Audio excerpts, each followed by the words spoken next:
네, 매주 월요일 미국 시장을 분석해서 투자 전략을 세워보는 시간입니다. 유한타증권 글로벌자산배분의 유동훈 본부장 함께합니다. 어서 오십시오. 안녕하십니까. 본부장님 여기 출연하신 다음부터 미국 증시가 계속 오르는 것 같습니다. 지금 벌써 6주 연속 오르는데 그러게요. 저는 개인적으로 좀 이렇게 너무 달리는 거 아닌가 이런 생각도 드는데 본부장님은 미국 증시가 역대 최고치를 경신할 가능성이 있다 이렇게 보셨어요. 네. 자, 우선 지난주 흐름을 보면서 말씀을 드려볼게요. 말씀하신 대로 6주 연속 상승을 하고 있습니다. 그런데 지금 이게 상승이 지수가 어느 쪽이 먼저 땡기고 쫓아오고 또다시 상승하고 이런 식으로 계속 엎치락뒤치락 하면서 상승하는 모습을 보여주고 있어요. 이런 모습은 상당히 좋다라고 생각이 듭니다. 지난주 일주일만 보시면은 나스닥의 상승률이 또 다시 확대가 됐습니다. 반면에 다우존스 같은 경우에는 상승을 하지 못했고요. 러셀 2000은 또 여전히 상승을 높게 하는 그런 모습 보여주고 있습니다. 그래서 이런 모습을 보고 있으면 앞으로 어떻게 될 건가 하는 부분에 있어서 좀 기대를 가지게 됩니다. 자, 한번 S&P 500 지수의 추이를 보시면은 이제 7월의 고점을 뚫었어요. 그래서 이렇게 되면은 아마도 내년 1, 4분기 안에 역대 최고치인 4,800포인트를 뚫을 것 같다. 저희는 지금 그렇게 예측을 하고 있고요. 이런 부분이 여러 가지 펀더멘탈이라든지 수급 부분에 있어서도 충분히 가능하다라고 말씀을 드리겠고, 똑같이 나스닥 100입니다.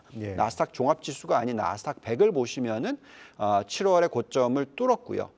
그리고 조만간 역대 최고치인 16,700포인트를 뚫을 것 같다라는 모습이 나오고 있습니다.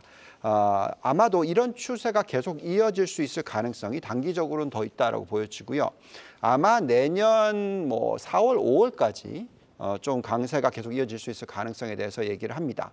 자, 그렇지만 또 말씀하신 대로 너무 빠르게 많이 오르면 조정이 올 수도 있습니다. 그래서 얼마나 오르는 게 좀 많이 빠르게 오르는 건지를 좀 계산을 해봤습니다.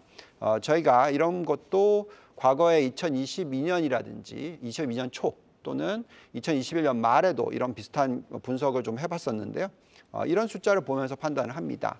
나스닥이 그 과거에 역대 최고의 그 M2 증가, M2의 숫자와 시가총액의 비율로서 계산을 했었을 때 만약에 17,000포인트를 넘어가게 되면요. 과열이 맞다. 그래서 조정이 필요하다. 이런 숫자가 나오고요. 또 지금 S&P 500으로 계산을 해보면은 5,150포인트인데요. 5,150포인트를 올라가게 되면은 좀 조정이 필요한 그런 숫자가 되겠습니다. 전체적으로 그래서 우리가 지금 얘기하는 것은 1, 4분기에 어느 정도까지 올라갈까 하는 부분에 있어서 만약에 나스닥이 S&P 500이 5,000포인트, 나스닥이 17,000포인트를 돌파를 하게 되면은 우리가 좀 조정이 필요하지 않을까 이런 생각을 가지고 있습니다. 아직 좀 여력이 좀 남아 있다 이렇게 볼 수 있는 것 같고요. 근데 이제 어떻게 보면 지금 최근에 상승세가 금리 인하 기대감을 미리 땡겨와 가지고 반영한 거 아닌가 싶은데 그 지난주에 11월 고용지표 보니까 이게 생각보다 이렇게 빨리 안 식어요. 안 식는다는 점도 있고 그런 점에서 금리 인하를 시장이 너무 성급하게 기대하는 거 아닌가. 그래서 증시 상승세가 우리가 지금 보는 것보다는 좀 내년 초 가면은 조금 둔화되지 않을까 이런 의견도 있습니다. 맞습니다. 자, 지금 고용 시장이 굉장히 핫하게 들어오고 있습니다. 그렇기 때문에 이게 좀 과열이지 않을까라는 생각이 들고요. 자, 이렇게 되면은 이제 물론 다들 경기 침체를 걱정을 했는데 경기가 좋으니까 주가는 한번 먼저 튀겠죠. 근데 이제 금리 부분에 있어서도 예측보다 좀 빠르게 내리지 못하는 그런 경우가 나올 수 있다라고 판단이 드는데 우선 비농업 고용 지표를 보시죠. 지금 숫자가 어떻게 나왔냐면 19만 9천 명이 나왔어요. 보통 우리가 뭐라고 예측하고 있냐면 15만 명 이하가 나와야지 그래도 너무 과열이 아니다 이런 숫자인데 지금 이렇게 고용이 너무 세게 들어오고 있는 건 사실입니다. 여기에 또한 임금 상승률을 보시면은 지난 10월 달의 숫자인데요. 지금 작년 동기 대비 숫자가 4.8% 상승률로서 다시 올라가는 모습 나왔고요. 또 전달 대비 숫자로 보시면은 자그마치 연산으로 9.9%가 나왔어요. 그래서 이렇게 나오면은 이제 경기가 너무 핫하다라는 거죠. 또 다른 지표들도 한번 보겠습니다. 실업률 한번 보시면은 떨어졌어요, 오히려. 올라가는 게 아니라. 여기에 또 노동 참여율도 또 올라갔습니다. 여기에 이제 시간당 임금 상승률도 4%가 계속 나오고 있는 것이죠. 그래서 이 부분만 놓고 보면은 경기 침체 도대체 왜 경기 침체? 이렇게 이제 얘기를 할 수 있겠고요. 근데 이제 이렇게 경기 침체가 안 오는 경우, 금리를 이렇게 높게 유지를 했는데도 안 오는 경우에는 미 연준이 굳이 금리를 빠르게 내리려고 하지 않겠죠. 그렇죠. 예, 그래서 저희가 예측하는 것은 아마 미국의 10년 국채 금리가 내년도에 떨어진다 하더라도 아마 3.5% 이상에 유지될 것 같다. 지금 현재 한 4.2%지 않습니까? 그렇죠. 그래서 여기서 정말 많이 떨어져야 0.7% 정도 떨어지는 거고요. 연말까지 한 100bp 정도, 1%포인트 떨어지면 정말 많이 떨어지는 거다. 근데 다행스러운 부분은 고용도 그렇지만 생산성의 향상도 같이 일어나고 있어서 저희는 크게 걱정은 하지 않고 있습니다. 인플레이션이 하향 안정화가 되는 모습이 나와준다면 괜찮다라고 말씀을 드리겠습니다. 네. 본부장님께서 미국 경기 침체보다 오히려 과열 가능성을 우려하신다고 들었습니다. 미국 은행권의 펀더멘털을 보면 이런 우려가 근거가 있다라고 보셨는데 어떤 얘기입니까? 네. 자, 지금 이제 고용시장 굉장히 좋게 나오고 있죠.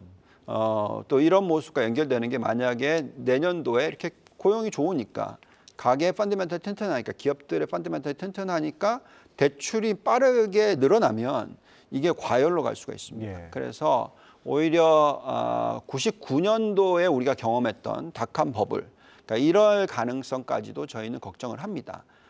결국은 얼마나 대출이 빠르게 느느냐 하는 부분인데요. 예대율이 지금 올라가는 속도가 좀 심상치가 않아요. 네. 그래서 지난주, 지지난주 계속 말씀을 드렸는데 좀 옆으로 저희는 옆으로 좀 천천히 가기를 바랬는데 지금 좀 빠르게 올라가는 모습이 나옵니다. 한 2주 전이 70.4였는데 지난주에 제가 왔었을 때 70.66이었고요. 또 이번 주에 지금 보니까 70.9입니다. 예. 그래서 이게 계속 이렇게 올라가면은 계산해 볼까요? 이거를 매주 2%포인트 올라간다 곱하기 52주 하면 1년에 10%포인트가 그렇죠. 올라가는 거죠. 예. 이렇게 올라가면 이건 과열이 됩니다. 그래서 제가 볼 때는 과열이 안 되길 바라고요. 좀 다행스러운 부분은 뭐냐면은 이 미국의 신규 은행 수를 한번 보시죠. 계속해서 지금 2010년 이후에 없어요. 미국은. 네, 그러니까 그만큼 그 구조 조정이 일어나고 있었다라는 경우가 되겠습니다. 그래서 제가 볼 때는 이런 모습이 있을 때는 어떤 과열로 연결되지는 않을 것 같은데 그래도 조금 걱정스럽다는 얘기를 해드리겠고요. 여기서 이제 또 우리가 은행권의 이 티어 1 자기자본 비율이라고 합니다. 이 숫자가 높으면은 계속해서 좀 대출을 많이 늘려줄 수가 있어요. 근데 그 숫자를 한번 보시면은 많이 올라왔다가 지금 좀 다시 떨어지긴 했습니다만 그래도 여전히 13.8%입니다. 이 숫자는 어떻게 보면 이제 은행권이 더 이상 은행이 많이 늘지도 않고 대출이 왕창 느는 게 아니라 이 정도의 티어 1 비율이면은 뭐 연간 단위로 5% 많이 늘면 10% 이 정도 상승이라면 과열보다는 좀 안정적인 성장일 거라고 생각을 하고 있는데 어쨌든 그래도 혹시 모르죠. 네. 이 정도 숫자면 충분히 연간 뭐 대출 증가율이 10% 이상 폭등을 할 수도 있습니다. 자, 이렇게 되면 이건 과열이 되고 증시는 먼저 크게 상승을 하고 이게 거품이 되고 나중에 붕괴 이렇게 연결될 수도 있기 때문에 저희는 오히려 이 거품 가능성에 대해서 더 리스크가 많다라고 생각을 하고 있습니다. 좀 냉정하게 봐야 될 것 같습니다. 이 부분은. 자, 본부장님 내년 미국 증시 상고 하저로 보셨어요. 그리고 또뭐 내년은 그렇지만 앞으로 3년에서 7년 동안 중장기적인 어떤 상승적이 이어질 것을 보셨는데 이 배경이 궁금합니다. 네. 자, 많은 분들께서 단기적인 투자 포인트를 원하시기 때문에 그렇게 이제 상고하저 얘기를 해드린 거고요. 근데 이제 사실 오늘 얘기를 더 많이 해드리고 싶은 것은 이 4차 산업혁명에서 이제 5차 산업혁명으로 넘어가면서 이 상승의 가파르기의 뭐 생산성의 상승 이런 부분에 대해서 좀 언급을 해드리면서 이번 상승장이 좀 장기적으로 갈 수 있을 거다라고 말씀을 드립니다. 한번 보시면은 지금 산업혁명의 확산 속도가 정말 이 기울기가 가파르게 이렇게 지금 올라가고 있습니다. 그래서 이 사이클의 길이가 굉장히 짧아지고 있어요. 네. 과거에 40년 넘는 짤이었다면 16년, 6년 지금 뭐 더 짧게. 그래서 이 인공지능 AI 관련된 사이클이 제조업과 서비스의 업의 모든 그 개선을 가져다 주고 생산 향상을 가져다 주는데 이 부분이 굉장히 어떻게 보면 시장을 계속해서 상승해주는 그런 요소로 작용할 수가 있다고 생각이 들고요. 자, 또 장기적인 추세선이라고 있습니다. 자, 과거에 약 2010년부터 2013년까지가 빠졌다 올랐다 빠졌다 올랐다 하면서 고점을 돌파를 못했죠. 예. 이게 13년짜리가 들어왔습니다. 이제 그리고 나서 지금 2013년 이후에 빠졌다 올랐다 하면서도 계속 고점을 높여가고 있어요. 그래서 이번에도 고점을 높여갈 거라고 생각하는 거고요. 자, 이런 사이클로 보신다면은 길게 보면 2028년까지도 상승할 수 있다. 자, 이런 거고요. 자, 그렇지만 어쨌든 단기적으로의 어떤 변동성은 있을 수 있습니다. 그래서 상고하저라고 말씀드리는 거는 좀 세게 S&P 500 기준으로 5,000포인트, 나스닥 기준으로 17,000포인트를 올라가면 지금 지수 대비해서 10에서 20% 오르는 거잖아요. 그러니까 네. 상반기 안에 일어나 버리면은 하반기에는 좀 쉬어가줘야 됩니다. 그리고 대선이 있기 때문에 대선 결과가 나와야지 또 다시 상승할 수 있는 예. 그런 힘이 생길 거다라고 예측을 하고 있고요. 그렇지만 그렇다 하더라도 또 다시 내년 11월, 12월 되면 매수를 하시는 전략이 적절하다. 그렇게 보는 이유는 이 숫자들 때문에 그렇죠. S&P 500 기준으로 봤었을 때 2024년이 고점이 아니고요.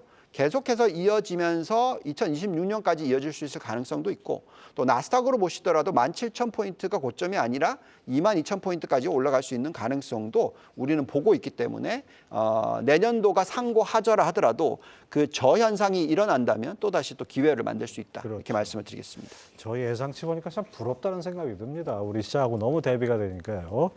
자, 본부장께서는 이 얘기는 좀 참 눈이 번쩍 뜨였는데 중국이 향후 5년 안에 금융위기가 발생할 가능성이 있다. 또 일본이 상대적 강세 가능성도 있다 이렇게 보셨는데 네. 그렇다면 글로벌 포트폴리오 전략은 뭔가 좀 변화가 있어야 될 것 같아요. 네. 자, 중국을 제가 오랫동안 좀 들여다보고 있는데 10몇 년째. 지금이 가장 좀 걱정스럽습니다. 보시면 은행권의 이제 순이자 마진율과 부실채권이라는 숫자가 있는데요. 보시면은 순이자 마진율이 2.7%이던 것이 지금 10년 만에 거의 3분의 1이 사라져서 지금 1.7%로 떨어졌습니다. 예. 그러니까 너무나 많이 떨어졌고요. 부실채권은 보시면은 그 5천억 달러에서 지금 3.2조 달러가 아니군요. 위안입니다. 예. 네. 6배 이상 급등을 했습니다. 이제 이런 모습이 나오면은 부실 채권에 대한 리스크가 생기고요. 물론 당장 위기가 터진다는 게 아니라 미국이 계속 중국의 총알을 남발하게 만드는 거죠. 그러면서 그 생산성을 낮게 이렇게 만들어 준다는 것이 되겠고 지금 기업들의 이익이 좀 빠지고 있습니다. 반면에서 지금 일본은 기본적으로 이제 금리를 올릴 수 있는 가능성 그리고 중국과의 릴레이션십보다도 지금 미국이 일본과의 릴레이션십을 굉장히 좀 공고하게 만들고 있습니다. 그래서 그런 부분 때문에 우리가 포트폴리오를 구성을 해보면 이렇게 이제 만들고 있는데요. 선진국을 보시면은 이제 미국과 일본에만 초점을 맞춘다는 전략. 중국과 유럽의 어떤 관계가 더 강하기 때문에 유럽 쪽보다는 일본이 더 중요하다고 말씀드리고 있고 그래서 선진국은 한 75%인데 미국과 일본 이렇게 되고요. 신흥국은 중국의 비중을 조금 줄여서 5%대로 떨어뜨리고 한국과 대만, 베트남 이쪽에 투자를 늘립니다. 특히 대만 같은 경우에는 중국보다도 이제는 다른 국가들의 투자를 많이 늘리고 있어요. 그만큼 또 지금 중국을 조금씩 멀리하려는 모습들도 나오고 있습니다. 그래서 이런 부분을 감안했었을 때 중장기적으로 놓고 봤을 때 여전히 우리는 미국에 대한 어떤 신뢰를 가지면서 투자에 임하셔야 된다는 말씀을 드리겠습니다. 네, 많은 참고가 될 것 같습니다. 유한타증권 유동원 본부장 함께했습니다. 오늘 말씀 감사합니다. 감사합니다.